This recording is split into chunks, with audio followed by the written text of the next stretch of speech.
রাধে রাধে বন্ধু সবাইকে, আবারও চলে এসেছি তোমাদের কাছে আমি তুই ভালোবাসি তোকে পার্ট 7 নিয়ে। পার্ট 6 হয়তো শুনেছো যে মেঘ তার আবিরকে জন্মদিনের দিন কল করবে বলেছে। দেখাই যাক পার্ট 7-এ কি হয়, কিন্তু আশা করবো পার্ট 7টা খুবই ইন্টারেস্টিং। শুনো, মন দিয়ে শুনবে। চলো বেশি দেরি না করে শুরু করা যাক। সময়টা সন্ধ্যার পর, আকাশ এখনো আলোকিত। পশ্চিমা আকাশে দেখে মনে হচ্ছে চিত্রকর হৃদয়ের মধুরতা মিশিয়ে রং তুলিতে নিখুঁত রূপে কোনো প্রতিকৃতি এঁকেছে। লাল, হলুদ, নীল আর কালচে রঙের ভিড় আকাশটা ভীষণ আদুরে লাগছে। বাসার ঘরে আলী আহমদ খান ও মোজামিল খান সোফায় বসে আছেন। কাঠের নকশা করা চেয়ারের টেবিল, 2 কাপ চায়ের সাথে অল্প স্বল্প নাস্তা রেখা আছে। দুই ভাই গল্প করছে আর চা খাচ্ছে। ইকবাল খান গতকাল সিলেট গিয়েছে। ইকবাল খানের সম্পর্ক আপন ভাই হলেও বড় দুই ভাইয়ের সাথে মানসিকতার বিস্তর তফাৎ তার। ছোটবেলায় পড়াশোনায় বেশ মনোযোগী ছিলেন। বাবা মায়ের স্বপ্ন ছিল ছোট ছেলেকে ডাক্তার বানাবেন। অল্প বয়সে বাবা মাকে হারিয়েছেন। বড় ভাই ভাবি যথেষ্ট ভালোবেসেছেন, কিন্তু অল্প বয়সে বাবা মাকে হারানোর পর মনের উপর যে চাপ পড়েছিল সে চাপ কাটাতে পারেননি। বাবা মায়ের পর ওনার কাছের সবচেয়ে আপন একমাত্র বড় বোন মাহমুদা খান, কিন্তু ওনার সাথেও সম্পর্ক বিচ্ছেদ ঘটে। সবার শূন্যতায় ধীরে ধীরে পড়াশোনার প্রতি অমনোযোগী হয়ে ওঠেন। ভাইদের শাসন সহ্য করার ক্ষমতা কলেজে জীবন বাড়ি ছেড়ে হোস্টেলে গিয়ে ওঠেন। কোনোরকম কলেজ জীবন পার করে রাজশাহী বিশ্ববিদ্যালয়ে ভর্তি হয়েছেন। বড় ভাইও বেশ খুশি হয়েছিল। ফার্স্ট ক্লাসের রেজাল্ট নিয়ে স্নাতক ও স্নাতকোত্তর সম্পন্ন করে সেখানে এক প্রতিষ্ঠানে চাকরি নিয়েছিলেন। চাকরি পাওয়ার পরপর আচমকা একদিন বাড়িতে এসে বড় দুই ভাইয়ের আর ভাবিদের উপস্থিতি নিজেকে পছন্দের মানুষকে বিয়ে করে প্রস্তাব রেখেছিলেন।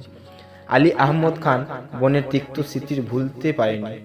বোন বাড়ি ছেড়ে চলে যাওয়ায় ক্ষোভে আর আক্রোশের সবটা সেদিন ইকবাল খানের উপর দিয়ে কালবৈশাখী ঝড়ের মতো বয়ে গিয়েছিল। সেদিন আলী আহমদ খান কেবল ক্রোধানলে জ্বলছিলেন। এক পর্যায়ে রাগে ফুঁসতে ফুঁসতে বলছিলেন, ভাই নাকি প্রিয়তম, কাকে চাও তুমি? ইকবাল খান তহবিহল হয়ে ঘোলাটে চোখে ভাইজানের মুখের দিকে তাকিয়েছিল। অজানা ঝড়ের অনুভূতি দেওয়াল গুঁড়ো গুঁড়ো হয়ে গিয়েছিল। ভার্সিটি থেকে পড়াশোনা করা, ভালো পরিশ্রমিক চাকরি করা এক যুবক ভার্সিটি পড়ুয়ায় এক মেয়েকে পছন্দ করে। রাজশাহীর প্রতাপশীল পরিবারের মেয়ে হওয়া সত্ত্বেও ভাইজানদের সামনে মেয়ের পরিচয় উপস্থাপনা করার সাধ্য হয়নি সেদিন। ভাবিরাও ইকবাল খানের ভাইদের কাছে অনুরোধ করেছিলেন, কিন্তু আলী আহমদ খান জেদের কাছে ভালোবাসার সম্পর্ক তুচ্ছ ছিল। সবশেষে প্রিয়তমা আর তার সাথে কাটানো কিছু সুন্দর মুহূর্তগুলো ভাই আর পরিবারকে বেছে নিয়েছিলেন। চাকরি ছেড়ে বুকের পাথর চেপে রাজশাহী ত্যাগ করেছিলেন। 1 মাসের মধ্যে ভাইজান পছন্দ করা মেয়েকে বিয়ে করতে বাধ্য হয়েছিল। দাঁতে দাঁত চেপে ভাইজানদের সামনে সংসার নামক খেলায় মেতেছিলেন। আকলিমার বয়স অল্প হলেও ইকবাল খানের মনের করুণ অবস্থা ঠিকই বুঝেছিলেন তিনি। বড় দুই যা ছোট বোনের মতো বুঝেছিলেন তাকে। স্বামীর মনে কোনো নারীর অস্তিত্ব বুঝতে পেরেও স্বামীর সাথে কোনোদিন খারাপ আচরণ করেনি। বালিশে মুখ গুঁজে কাঁদলেও স্বামীর সামনে একটা চোখের পানিও ফেলানি কখনো। পুরুষ রূপে নয়, নারীর মায়ায় কাটায়, আর নারীর মায়ায় আটকেও থাকে। কথাটা ইকবাল খানের সাথে পুরোপুরি মিলে গিয়েছিল। অবহেলার ভালোবাসা অবহেলা ভুলে আকলিমার মায়ায় জড়িয়েছিলেন। আকলিমার ছলছল করা মায়াবী চোখ, চাঁদ বদন মুখ আর স্নিগ্ধ হাসি দেখে কখন যে আকলিমার প্রতি দুর্বল হয়েছিলেন সেটা নিজেও বুঝতে পারেননি। আত্মগোপনে রাখা অনুভূতি এক সময় জাহির করতে বাধ্য হয়েছিলেন। হৃদয়টা পুরো জুড়ে আকলিমা বেগমে অনুরাগ অনুভব করেছিলেন। সময়ের আবৃত সত্যিকারের সংসার সাজিয়েছেন, যেই সংসারে মিমি আর আদির মতো ফুটফুটে দুটো সন্তান, অগণ্য স্মৃতি জড়িয়ে আছে। সব ভুলে গেলেও অতৃপ্ত হৃদয়ে কোথাও যেন শূন্যতার অস্পষ্ট হয়ে আছে। ভাইজান আর ভাইয়ের প্রতি অপ্রকাশিত অভিমান ক্রমাগত বাড়তে শুরু করেছিল। সব ভুলতে এক ফালি সুখের আশায় বাড়ি আত্মগোপনে রাখা অনুভূতি একসময় জাহির করতে বাধ্য হয়েছিলেন। হৃদয়টা পুরোটা জুড়ে আকলিমার বেগমের অনুরাগ অনুভব করেছিলেন। সুমির আবৃত্তে সত্যিকারের সংসার সাজিয়েছেন। সেই সংসারে মিমি আর আদির মতো ফুটফুটে দুটো সন্তানের অগণ্য স্মৃতি জড়িয়ে আছে। সব ভুলে গেলেও অতৃপ্ত হৃদয় কোথাও যেন শূন্যতার অস্পষ্ট হয়ে আছে। ভাইজান আর ভাইয়া প্রতি অপ্রকাশিত অভিমান ক্রমাগত বাড়তে শুরু করেছিল। সব ভুলতে এক ফালি সুখের আশায় বাড়ি ছেড়ে সিলেট পাড়ি জমিয়েছিলেন। নিজের পছন্দ মতো কর্মসংস্থান খুঁজে নিয়েছেন। 1 সপ্তাহ অন্তর অন্তর বাসায় আসেন। ছেলে মেয়েদের স্কুল ছুটি হলে কখনো কখনো সিলেট ঘুরতে নিয়ে যান। এইভাবে কাটছে ইকবাল খানের দিন। মেঘ চঞ্চল পায়ে সিঁড়ি দিয়ে নামছিল। আব্বু আর বড় আব্বুকে দেখেই পা থেমে গেল। নামবে নাকি রুমে ফিরে যাবে বুঝতে পারছে না। মোজাম্মেল খান মেয়েকে দেখে ডাকলেন, মেঘ। জি আব্বু। নেমে আসো। মেঘ গুটি গুটি পায়ে সিঁড়ি দিয়ে নেমে এসেছে। মোজাম্মেল খান মৃদু স্বরে জানতে চাইল, পড়াশোনা কেমন চলছে? আলহামদুলিল্লাহ ভালো, সামনে টেস্ট পরীক্ষা, পড়াশোনা করো ঠিক মতো। আচ্ছা আব্বু। আলী আহমদ খান জিজ্ঞাসা করলেন, টিউশন চলছে তো ঠিক মতো? জি বড় আব্বু। প্রয়োজনে আরো কটা টিউশনে পড়বে, তবুও পড়াশোনায় ঘাটতি যেন না থাকে। মেঘ মাথা নিচু করে বলল, জি।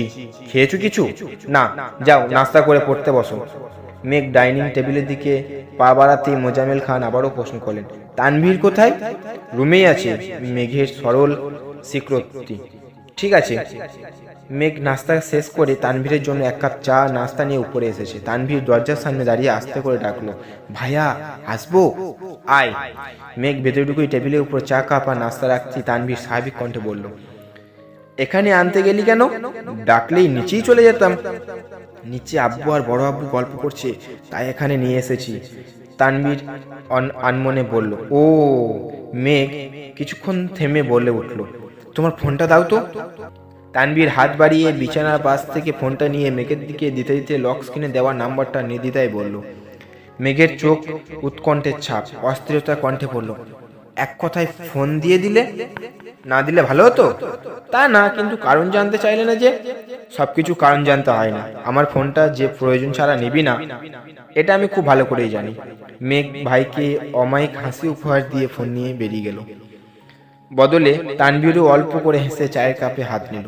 মেঘ নিজের রুমের দরজায় গিয়ে থমকালো। তানভীর ফোনের স্ক্রিনে ভাইয়ার নামে সেভ করা নাম ভেসে উঠেছে। মেঘ দ্রুত পায়ে তানভীরের রুমে এসেছে। ফোন এগিয়ে দিয়ে চাপা স্বরে বলল, নাও, তোমার জানের জিগরা কল দিয়েছে। তৎক্ষণাৎ কল কেটে গিয়েছে।